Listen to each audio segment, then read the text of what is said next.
चार दोस्त आयुष, कबीर, सिया और रिया बहुत दिनों से वैष्णो देवी जाने की सोच रहे थे। फाइनली यात्रा का दिन आया और सब ने कटरा से चढ़ाई शुरू की।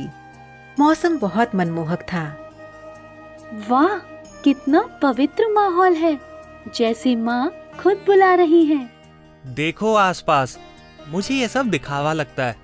लोग पूजा से ज्यादा तो पिकनिक मनाने आए हैं। अरे माँ के दरबार में जा रहे हैं, थोड़ा विश्वास भी रख लो। चलो यहाँ से चुन्नी और प्रसाद ले लेते हैं। सब भवन पहुंचकर माँ वैष्णो देवी के दर्शन करते हैं और डिसाइड करते हैं कि भैरव जी से लौटने के बाद रेस्टोरेंट में आराम से खाना खाएंगे। लेकिन तभी अचानक मौसम बिगड़ जाता है। बारिश तेज, हवा तेज और तभी बचो, लैंडस्लाइड!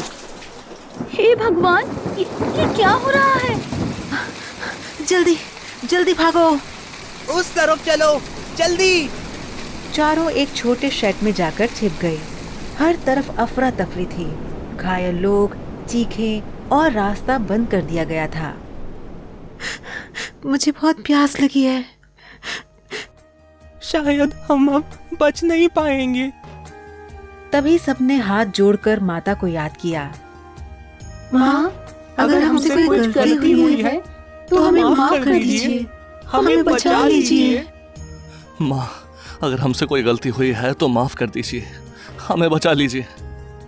कुछ ही देर में एक चमत्कार हुआ। अचानक बारिश रुक गई, पहाड़ थम गए।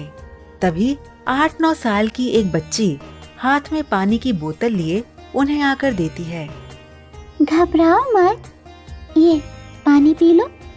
इतने में पास ही एक बूढ़े दुकानदार लालटेन लेकर बैठे हुए आवाज देते हैं। अंदर आओ बच्चों, ठंड लग जाएगी। वे उन्हें चाय और खाना खिलाते हैं। आपका सामान तो कम होगा ना, फिर भी आप हमें खिला रहे हैं। ये माँ का दरबार है, यहाँ किसी को भूखा नहीं रखना चाहिए। लेकिन लोग यहाँ कूड़ा फैला देते हैं, पहाड़ काट रहे हैं। शायद माँ इसी से नाराज हैं। आप सही कह रहे हैं अंकल, हमने कभी नहीं सोचा था। और थोड़ी ही देर में खबर आती है कि रास्ता खुल गया है। सभी माता को हाथ जोड़ते हैं और राहत की सांस लेते हैं।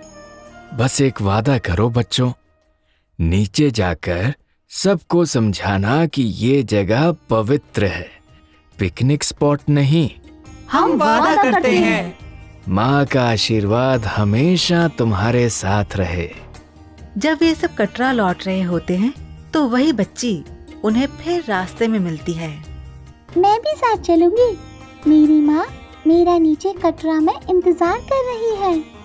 रास्ते में वो उन सब से बात करते हुए कहती है, लोग अब यहाँ भक्ति के भाव से कम आते हैं, बस शोर मचाते हैं, कचरा फेंक देते हैं, जगह जगह अपने फायदे के लिए पेड़ और पहाड़ काट रहे हैं। कोई नहीं सोच रहा माता वैष्णो को कितना दुख होता होगा, इसलिए प्रकृति नाराज है। बच्ची की ये बात उन सभी के दिल को छू गई। धीरे धीरे सब कटरा पहुंच गए।